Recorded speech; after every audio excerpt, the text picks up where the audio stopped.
I've spent 4 decades studying the rise and fall of empires.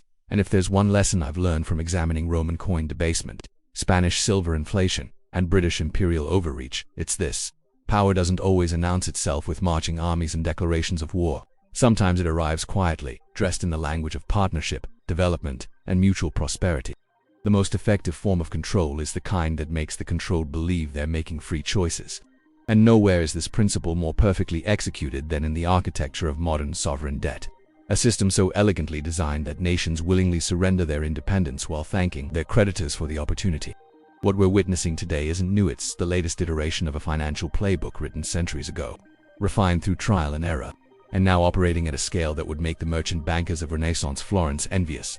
Before we go further, I need you to stay with me through this entire analysis because what I'm about to show you connects directly to decisions being made in Washington, Beijing, and Geneva right now that will shape the next 50 years of global stability. Comment below where you're watching from, city and country, because this pattern I'm describing isn't confined to one region, and I want to know how far this knowledge is spreading. The mechanism we call the debt trap begins with something entirely reasonable. A nation needs capital. Maybe it's a country in Southeast Asia looking to build ports and highways to compete in global trade.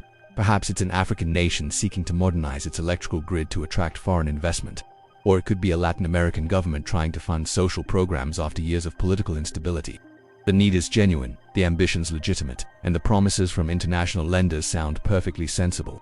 Low interest rates, long repayment periods, technical assistance included. What government wouldn't sign that agreement? This is where the story always begins. In that moment of hope when a finance minister shakes hands with representatives from institutions that have funded development projects across dozens of countries.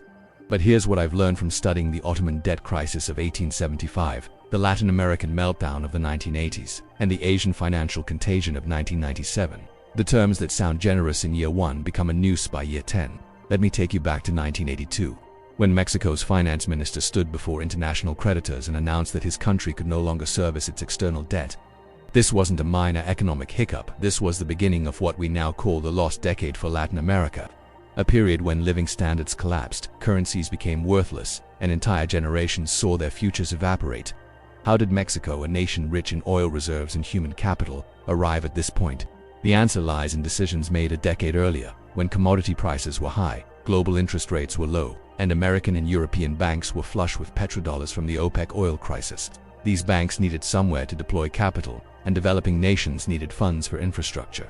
The loans flowed freely, often at variable interest rates tied to benchmarks like LIBOR. Mexican officials, like their counterparts in Brazil, Argentina, and Chile, assumed that oil prices would remain elevated, that their export revenues would grow, and that they could easily service debt denominated in US dollars. But then Paul Volcker, chairman of the Federal Reserve, made a decision that changed everything. To combat inflation ravaging the American economy, Volcker raised interest rates to unprecedented levels. The prime rate hit 21.5% in 1980. Suddenly, the cost of servicing those variable rate loans exploded. At the same time, a global recession reduced demand for Latin American exports, and commodity prices collapsed. Nations that had borrowed in dollars now faced a triple catastrophe: higher interest payments, lower export revenues, and local currencies losing value against the dollar, making every debt payment more expensive in real terms. This is where the International Monetary Fund entered the picture, offering rescue packages that came with conditions. These conditions, known as structural adjustment programs, required borrowing nations to implement austerity measures, cut government spending, reduce subsidies for food and fuel, privatize state-owned enterprises, open markets to foreign competition, and maintain tight monetary policy to control inflation. The theory was that these reforms would make economies more efficient and creditworthy. The reality was that unemployment soared, social services collapsed, and inequality widened as state assets were sold off into foreign corporations at fire sale prices. I've read the IMF documents from this period, and what strikes me is how the language frames these measures as technical necessities rather than political choices. But when a government is forced to eliminate food subsidies that keep poor families fed, or sell the national telephone company to a foreign consortium, or cut education budgets while debt service consumes 40% of government revenue, those are profoundly political acts that transfer sovereignty from elected officials to unelected creditors. And here's the critical insight: this outcome wasn't an accident or a failure of the system, it was the system working exactly as designed. Now let me show you where this pattern was perfected, long before the IMF existed. In 1875, the Ottoman Empire defaulted on its foreign debt, owing massive sums to British, French, and German bondholders. The empire had borrowed heavily to modernize its military and infrastructure. trying to maintain its position against European powers that were carving up territories around its borders. When tax revenues proved insufficient to service the debt, European creditors didn't simply write off the losses. Instead, they created the Ottoman Public Debt Administration, a foreign-controlled institution with the power to collect specific Ottoman taxes and redirect those revenues to creditors. This meant that a significant portion of the empire's tax income extracted from its own citizens flowed directly to London, Paris, and Berlin, bypassing the Ottoman treasury entirely. The empire continued to exist in name, but its fiscal sovereignty was gutted. Egyptian rulers learned this lesson even more painfully. Khedive Ismail borrowed extensively from European banks to fund the Suez Canal and modernization projects during the 1860s and 1870s when Egypt couldn't meet its debt obligations. British and French controllers were installed to oversee Egyptian finances. This financial intervention provided the justification for Britain's military occupation of Egypt in 1882, an occupation that lasted until 1956. The pattern is unmistakable. Debt creates dependency. Dependency creates control, and control can be converted into outright domination when circumstances allow. Fast forward to the interwar period, and we see the same dynamics playing out across Europe. After World War I, Germany faced crushing reparations payments mandated by the Treaty of Versailles, 132 billion gold marks, an astronomical sum that German officials immediately recognized as unpayable. To meet these obligations, Germany borrowed from American banks during the 1920s, using those loans to pay reparations to Britain and France, who in turn used those payments to service their war debts to the United States. This circular flow of debt payments enriched bankers and created an illusion of economic normalization, but it was built on a foundation of sand.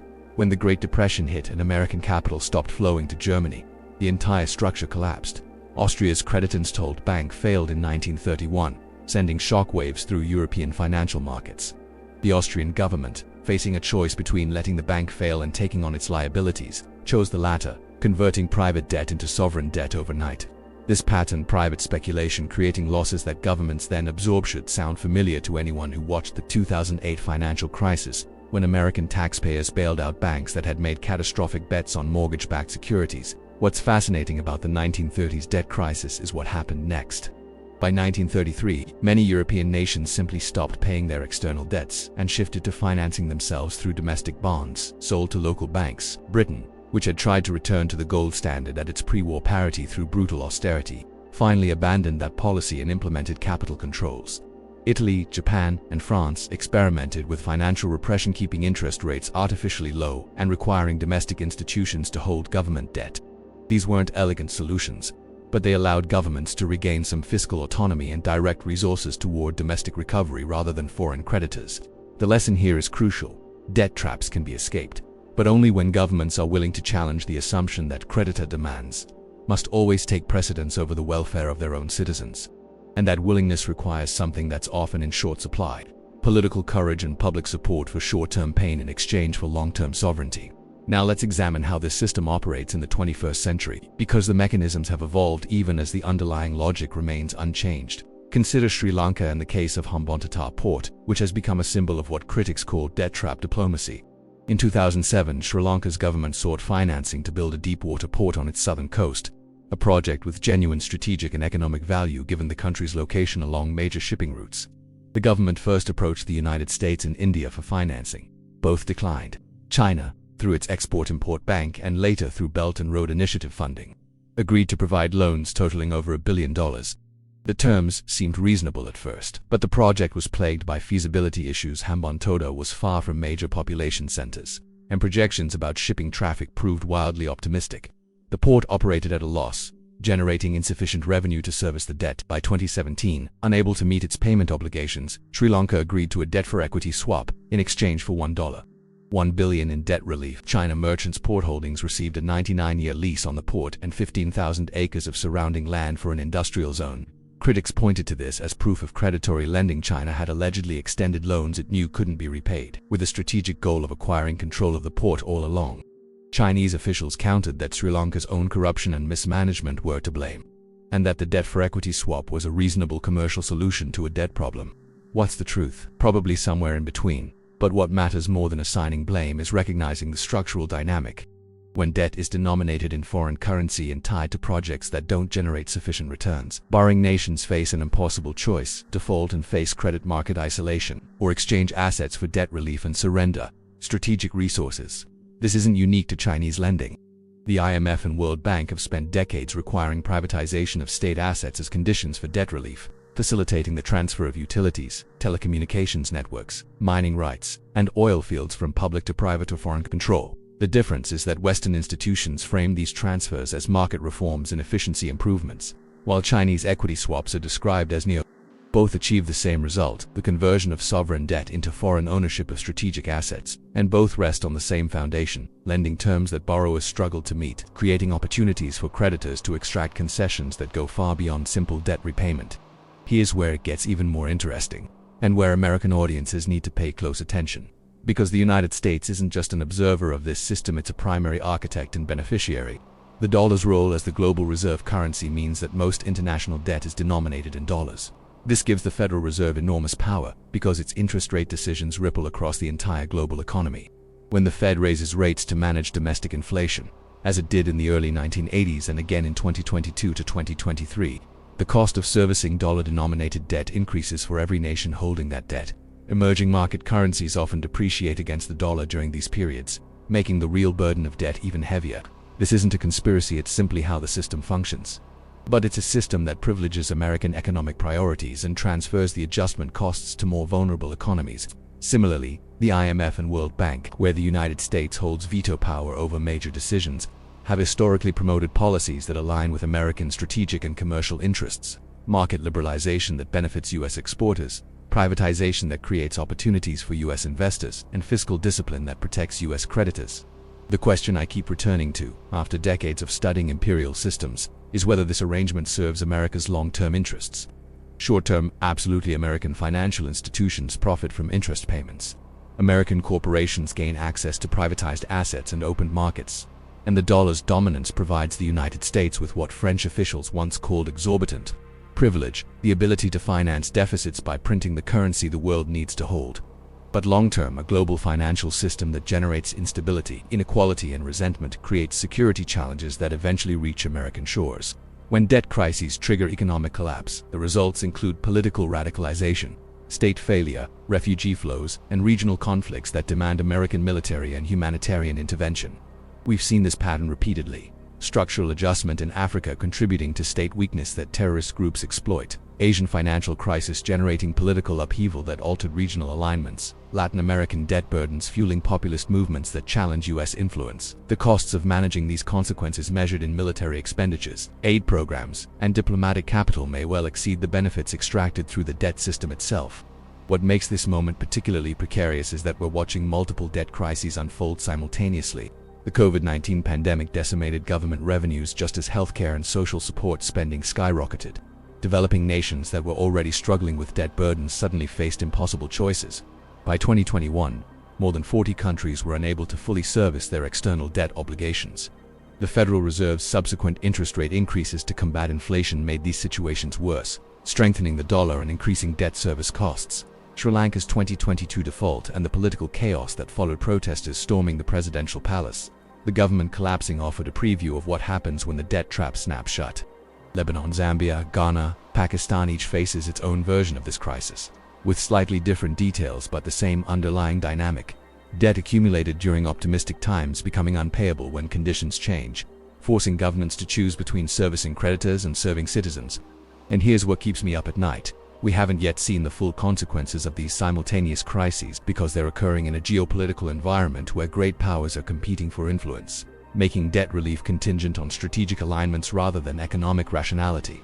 The debt trap isn't a conspiracy theory requiring secret meetings and shadowy It's a predictable outcome of financial structures designed to benefit lenders at borrowers' expense, operating in a global system where power is distributed unequally and information is asymmetric. Lenders, whether private banks, multilateral institutions, or sovereign creditors, possess sophisticated economic modeling capabilities, teams of analysts, and decades of historical data. They can project with reasonable accuracy which loan terms are sustainable and which will likely lead to default. Borrowers, particularly those in developing nations, often lack this analytical capacity and face political pressures to accept any available financing to demonstrate progress to voters. The result is a selection bias toward loans that serve creditors' interests rather than borrowers' development needs. And because the costs of default are so severe, credit market exclusion, capital flight, currency collapse, political instability, governance will exhaust every alternative before defaulting. including gutting social programs, selling strategic assets, and accepting foreign policy constraints. This asymmetry of consequences is what makes the trap work. And what I'm about to reveal in the next part is how some nations found ways to escape it, and what those strategies tell us about the future of sovereignty in an age of financial warfare. The question that haunted policymakers throughout the 20th century was whether nations could escape debt traps once caught, and the historical record provides some surprising answers that challenge conventional wisdom about the inevitability of creditor control. When we examine the successful cases of debt resolution, a pattern emerges that makes powerful institutions deeply uncomfortable. Nations that prioritized their own citizens' welfare over creditor demands, that were willing to endure short-term isolation from capital markets, and that implemented genuine structural reforms rather than cosmetic adjustments. These were the nations that eventually regained sovereignty. The failures, conversely, were nations whose leaders prioritized their own positions and relationships with foreign creditors over national interests, who implemented just enough reform to unlock the next loan tranche, but not enough to break the cycle. What separated these outcomes wasn't economic theory or technical expertise, it was political will and the ability to withstand pressure from institutions that wield enormous influence over global opinion and capital flows. Consider the contrasting approaches to debt crisis management in the post-World War II period, when European nations faced reconstruction costs that dwarfed their capacity to pay while simultaneously owing massive debts to the United States. Britain, despite emerging on the winning side, was effectively bankrupt, having liquidated a quarter of its national wealth to finance the war effort. The pound sterling, once the world's dominant reserve currency, was under relentless pressure. British officials faced a choice: implement austerity severe enough to generate trade surpluses for debt repayment, or prioritize domestic reconstruction and social programs even if it meant disappointing American creditors and delaying debt service.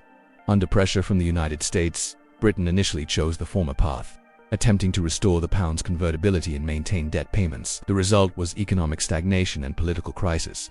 By 1947, Britain abandoned this approach, accepting Marshall Plan aid that came with conditions but also provided genuine resources, and implementing capital controls that prioritized domestic investment over debt service. This wasn't a clean solution. Britain continued struggling with its debt burden for decades, but it prevented the complete collapse that pure austerity would have triggered. The lesson was clear: creditor demands must be balanced against domestic stability, because a nation that implodes from austerity cannot pay its debts anyway. Germany's post-war experience offers an even more instructive case, because it demonstrates how creditor enlightenment can serve creditor interests better than predatory enforcement. The London Debt Agreement of 1953 restructured German debt in ways that seem almost inconceivable by modern standards. Debts were cut by more than 50%. Repayment was tied to Germany's trade surplus so that payments would only occur when Germany could afford them without sacrificing growth, and interest rates were set at levels that made repayment manageable rather than punitive. Why did creditors accept such generous terms? Because they recognized that a prosperous, stable Germany was essential for European stability and for containing Soviet influence during the Cold War. Geopolitical imperatives trumped purely financial calculations. The result was the German economic miracle of the 1950s and 1960s, which generated wealth that ultimately benefited American and European investors far more than grinding Germany into poverty through debt enforcement would have. This historical case reveals something crucial about debt sustainability. When creditors structure loans to enable growth rather than extraction, everyone benefits over the long term. But when creditors prioritize maximum extraction in the short term, they often trigger the very default they're trying to prevent. Now contrast this with the approach taken toward developing nations during the 1980s debt crisis. Rather than restructuring debt to enable growth, the IMF and World Bank insisted on structural adjustment programs that prioritized debt service over development.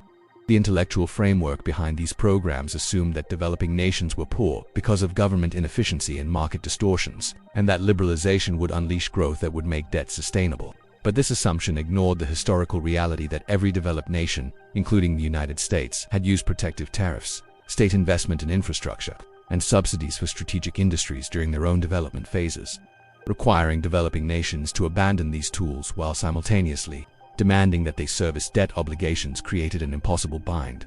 Manufacturing sectors that had been protected collapsed when faced with competition from established industrial powers. Privatized utilities raised prices beyond what poor citizens could afford. Reduced government spending on education and healthcare degraded human capital precisely when nations needed skilled workforces to compete globally. The promised growth rarely materialized, but the debt service continued, creating a transfer of wealth from the global south to northern creditors that dwarfed the colonial extraction of previous centuries.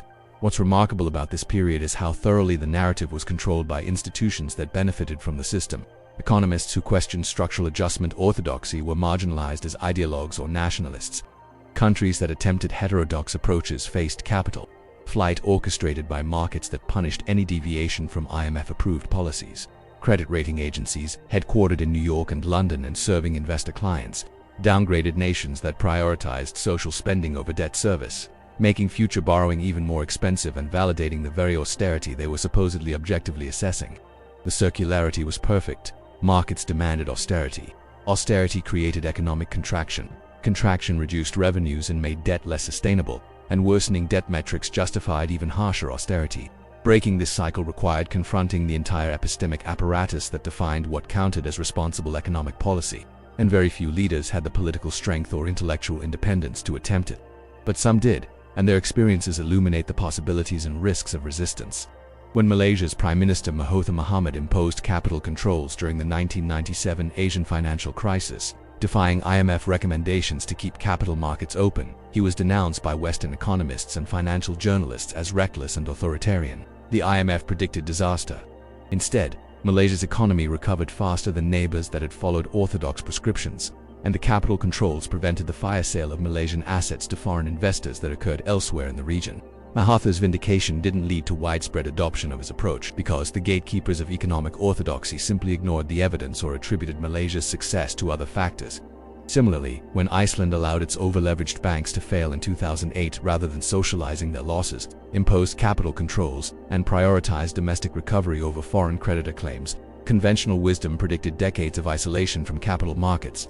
Instead, Iceland recovered more quickly than European nations that had implemented austerity, and eventually regained market access on reasonable terms. The lesson, repeated across different contexts and eras, is that creditor threats about permanent exclusion from capital markets are often exaggerated, because capital ultimately seeks returns and will flow to growing economies regardless of past confrontations. The geopolitical dimension of debt becomes even more explicit when we examine China's Belt and Road Initiative, which has extended hundreds of billions in infrastructure loans to developing nations since 2013. Western critics frame this as debt trap diplomacy, pointing to cases like Hambantota Port, where debt for equity swaps gave China control of strategic assets. Chinese officials respond that they're offering financing that Western institutions refuse to provide. Without the political conditionalities that IMF loans impose, both narratives contain truth, but both obscure the more fundamental dynamic. Debt is inherently political, and any major creditor will use financial leverage to advance strategic interests. The United States did this throughout the Cold War, tying development assistance and debt relief to anti-communist alignment. European colonial powers used debt to maintain influence over former colonies after formal independence. What's different about Chinese lending isn't that it's strategical.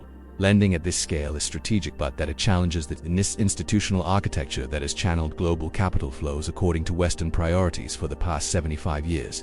If this analysis resonates with you, take a moment to like this video and subscribe to the channel.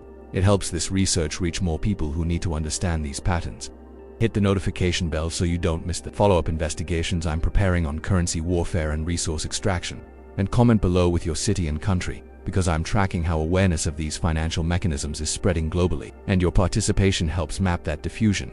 The competition between Chinese and Western lending creates opportunities for borrowing nations, because creditors competing for influence may offer better terms than a monopolistic lender would. But it also creates risks, because nations can accumulate unsustainable debt from multiple sources, and because geopolitical competition can make debt restructuring more complicated when creditors view concessions as strategic losses rather than economic necessities. We're seeing this play out right now in Zambia, which defaulted in 2020 and has been trying to restructure roughly $13 billion in external debt. The restructuring requires coordination among Chinese creditors, who hold the largest share, Western bondholders, and multilateral institutions. Each group has different interests and different calculations about what concessions they can accept, without setting precedents that would affect their other lending. The negotiations have dragged on for years while Zambia's economy deteriorates and its people suffer, because the creditor coordination problem has no clear solution when trust among creditors is low and geopolitical tensions are high. What does all this mean for the United States and its role in global debt architecture? American policymakers face a strategic choice that will define the next generation of international relations. Option 1 is to defend the existing system, using America's dominant position in the IMF, World Bank, and dollar-based financial networks to maintain the structural advantages that benefit American financial institutions and corporations. This approach assumes that American power is sufficient to manage the resulting instability and resentment, and that the economic benefits outweigh the security costs. Option 2 is to reform the system, accepting that a more equitable distribution of adjustment costs and a genuine commitment to sustainable development lending would reduce American advantages but might also reduce global instability and create more prosperous trading partners. This approach assumes that American long-term interests align more with global stability than with maximum financial extraction, and that other powers will reciprocate reforms rather than exploiting American restraint. History suggests that dominant powers rarely choose reform voluntarily, because the benefits of the existing system accrue to concentrated interests with political influence, while the costs are diffuse and often externalized onto future generations or foreign populations. Britain didn't reform its imperial trading system until forced to by American pressure and colonial independence movements. The United States didn't support European debt restructuring until the Cold War made European stability a strategic imperative.